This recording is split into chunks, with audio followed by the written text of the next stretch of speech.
Greetings and salutations. Charlton 66 here once again to share with you guys some recent pickups that I acquired. Nothing exciting or key issues, so to speak, but still fun comics nonetheless, and it's a welcome. They are a welcome addition to my collection. One of the things I'm going to start out with. First of all, before I get into this these comics, I just want to say again that I'm grateful for the comments and the views and the subscriptions from everyone. The comments I do appreciate. I read every single one of them, and I do take to heart what everyone says. So I do appreciate the comments and suggestions. So without further ado, I picked up the only 4 issues of Nuclear from Dell Comics. It's the first issue right here. Like I said, nothing to write home about, but it's still a fun series. It's only 4 issues long.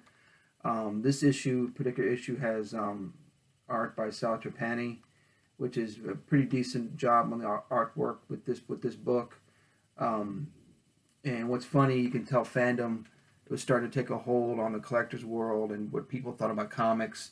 This is from '66, and it says the first action-packed adventure, the greatest superhero on Earth. And it says up at the top, collector's issue. So already, it's the first issue, so people are thinking about fandom and the value of comics because that was starting to hit the media and the local newspapers and the national newspapers about comics and their value. So that's kind of cool. Number 2 has great artwork by Dick Giordano in it. Cover's kind of cool looking other than what he's saying. Very powerful character. If you read these issues, you'll see he's pretty powerful. He can do almost anything because he has powers from a nuclear blast. So give that for what it is. Number 2 right here, number 3 right here. Again, Dick Giordano is doing the artwork chores on this issue, as well as Charlton doing the inks. Great cover right there. And there was surprise, issue 4 of Nuclear has artwork by Steve Ditko. And I don't know of any other artwork he's done for Dell. Again, I'm not nowhere near an expert on what Steve Ditko has done, but going through Dell Comics, I've never heard of him ever drawing for Dell other than this one issue, but I could be wrong, and maybe someone out there can correct me and list some other work that Ditko's done for Dell Comics. But this is the last issue, issue 4. Justice League America number 82. I'll buy any Justice League comic book. It's got the JSA in it. Any JSA character, any reference to the JSA, I'm picking that issue up. I love the JSA. And again, the counterparts on the cover, what's happening to them is happening to them. And the JSA satellite, pretty cool cover. And I love having the date stamp on this. June 16th, 1970. That's one day before my 4th birthday, which I think is kind of cool. I love any issue with a date stamp. And the Nuclear, last issue of Nuclear number 4 has a date stamp of April 1966 on it. Love date stamps on comics. Justice League America number 85. Nice giant 64-page issue. Who doesn't love these? Nice book to have. Justice League America 100-pager. Again, who did not love these issues as a kid getting these? You get tons of stories, obviously they're reprints most of the time, but again, it's stuff that we thought was new at the time. When I bought these 100-pagers, I didn't know what a reprint was. I thought what was in these books, what was going on. So that's Justice League. My Greatest Adventure number 66. Great robot cover. Obviously, this professor apparently changed a human into a robot. Nice robot cover there. And the classic cover to Strange Tales 167. Great Steranko goodness there. Great American flag cover. Who doesn't love Jim Steranko on Nick Fury? Well, who doesn't love Jim Steranko on any comic, right? Any 50s DC issue, pick them up. They're becoming scarcer and more and scarcer as we go along. So again, I'm not into funny animal books per se, but here's a Real Screen Comics with the Fox and the Crow, number 68. Right there. Again, any 50s DC, pick them up. Michelle Nolan, who wrote for Comic Book Marketplace and some other stuff. She's written other columns about history of comics.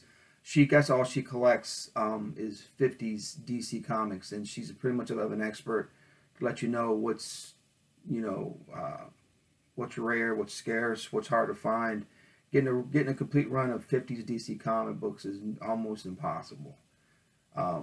Almost impossible. It could be done, but they're up there as being pretty rare. Brave and the Bold, 61. Again, Starman, Black Canary. Again, awesome JSA character.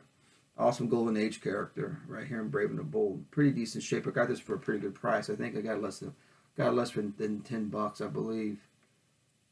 But again, nice addition to my Brave and the Bold and JSA stuff.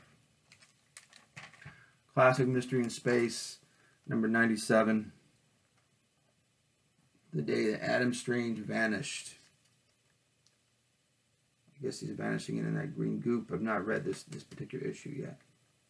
Pretty exciting cover. Got some Blackhawks here. The DC Blackhawks.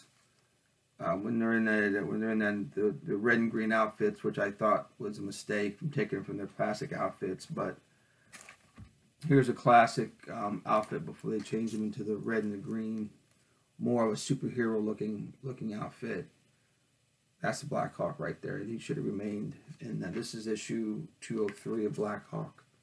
Great character. I've got a John Byrne commission that I did of a Blackhawk stepping out of his airplane, which is I'll show it at one point in another video. This is 206, where they're in the red and green outfits, which I think it was a mistake. Like I said, Blackhawk should remain in their black and yellow emblem outfits. This is issue 206.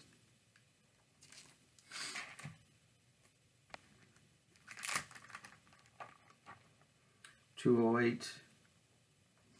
Again in those hokey outfits, but still fun read nonetheless.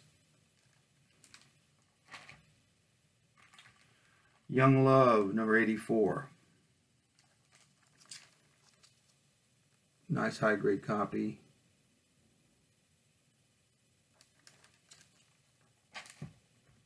Great cover to the Strange Adventures, number 78. Nice 10 center here. Can you imagine that happening to you, waking up and seeing the little rocket ship on your side of your bed there and a little men coming out of it? Well, there it is in that Strange Adventures. Great Gil Kane cover. More Strange Adventures goodness with Dead Man, number 209. Good Neil Adams cover there. Sorry about the glare, folks. I know that's a bane of our existence when we do YouTube videos and a comic book is in Mylar. Another Strange Adventures, number 211. Good more Neil Adams goodness.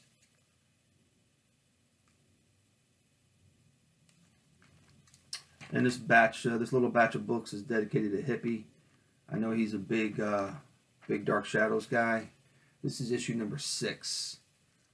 A lot of Gold Key, Dell, of course Charlton. Early Charltons don't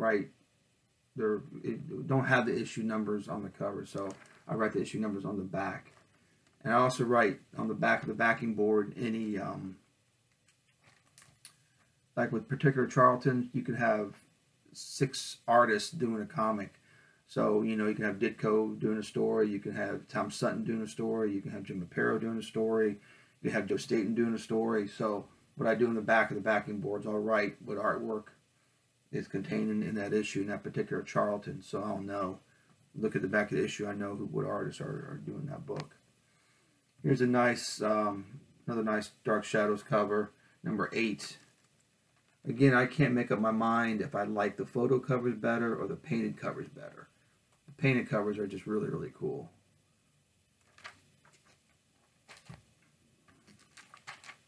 Dark Shadows number 9. Right there. Sorry about the glare. This is a really wild cover. Dark Shadows number 10. Number 10. Dark Shadows number 13.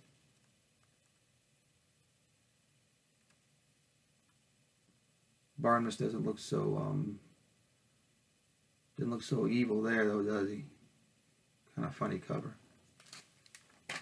Another nice painted cover for Dark Shadows number 14.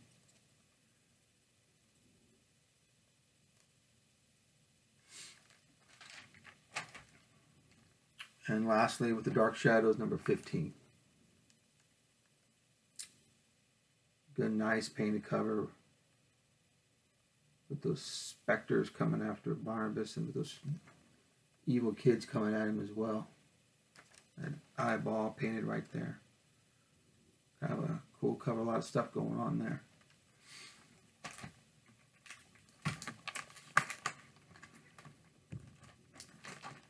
Also picked up some Adventures into the Unknown. Nice, nice Ogden Whitney painted cover. Could be a little bit better shape, but I'm happy to have it. Fiery hand coming up to an airplane. Good Ogden Whitney there. Doing some painted covers.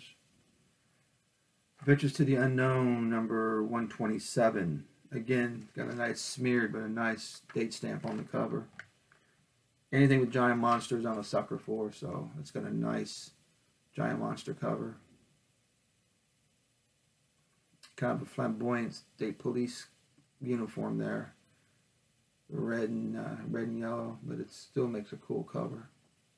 I think they like using reds on comic book covers, particularly back then. Adventures into the Unknown, number 146. Nice ray gun cover. Anything that shows high-tech stuff from the 50s and 60s, I'm over it. It's just so cool. It's typical large, boxy, but it has such style to it. Nice ray gun technology from the 60s there. Adventures into the Unknown, number 148. The most ordinary man on earth. He's swatting at airplanes with his umbrella made out of fire. Who would not want to pick this issue up when they saw it on the stands? Pretty darn cool cover. Umbrella made out of fire. Adventures into the Unknown, number 149.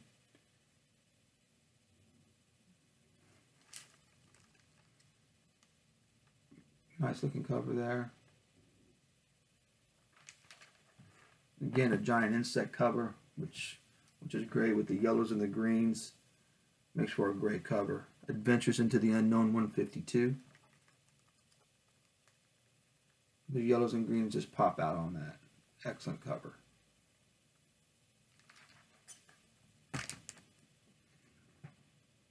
This is with when they brought a superhero named Nemesis onto the title. This is not his first appearance by any means, but it's still a great cover. Adventures into the Unknown, 164. Find the She-Devil. It's pretty darn cool. Nemesis was a good character. Again, my love for the second, third tier unknown characters is something that I look forward to read, and he's one of them. So not a lot of people know about Nemesis. Again, this is issue 164. It's a great cover here. Again, these yellows and greens. Adventures into the Unknown, 169. Great cover there.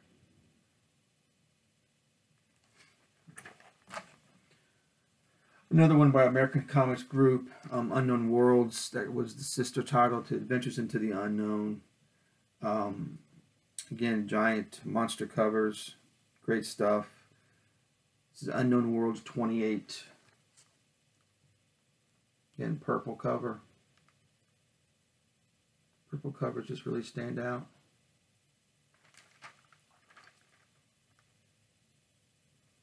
And they say they say here on the cover that there's 4,329 gasps in this title. So sounds pretty exciting to me.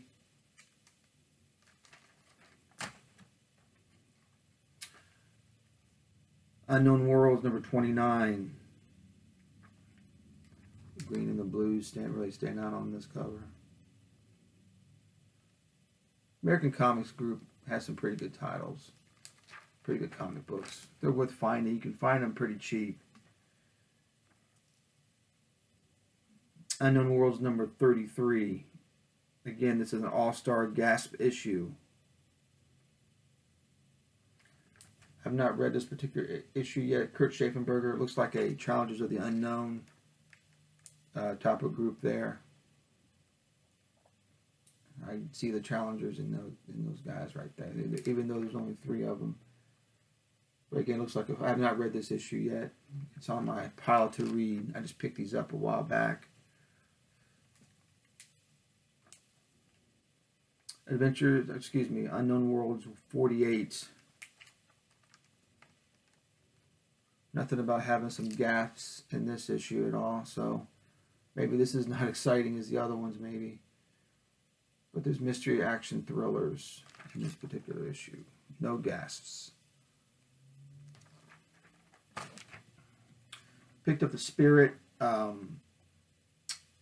Crime Convention issue. I think there were only 2 issues from '72.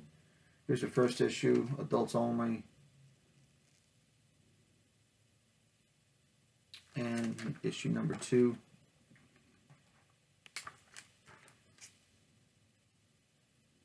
Spirit.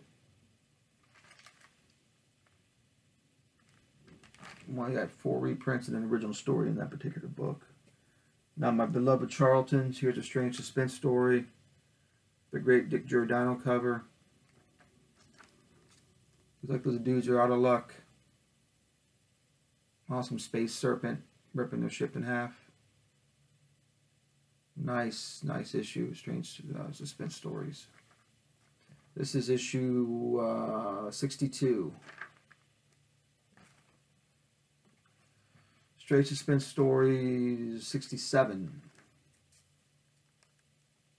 Again, kind of mundane issue, nothing to really write home about, but good stuff in there nonetheless.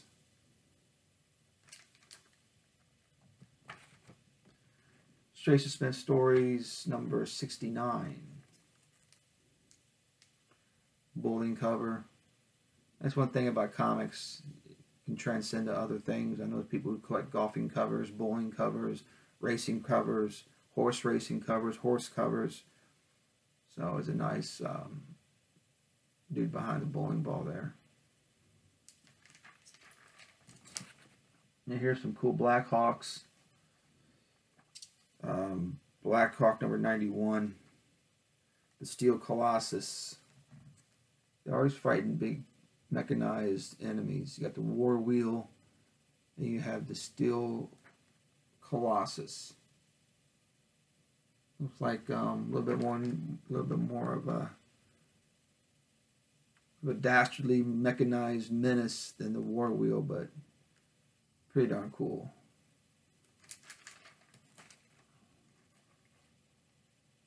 Blackhawk 97, nice cover. I don't know who did the artwork on this. I want to say Reed Crandall, but I can't say it for sure. Number 98 of Blackhawk, swinging in to fight the commies. All their 50s glory. These are still when they're with Quality Comics. And the last issue I have to show is Blackhawk 101. Satan's Paymaster. Nice cover there, and with the Hawks and the original costumes, or the uniforms rather. That's all I have to show for right now. I've had some other issues I picked up. I'm gonna, as I transfer them into Mylars, I'll show off at some point, and I'll bring out the artwork that I have of Black Hawk by John Byrne, the commission I had done a few years ago. But I wanted to say thanks for watching and viewing. I appreciate your time. And if you have any comments, please leave them at the bottom, and I will read them and respond. Looking forward to it. Thanks, guys. Have a good day.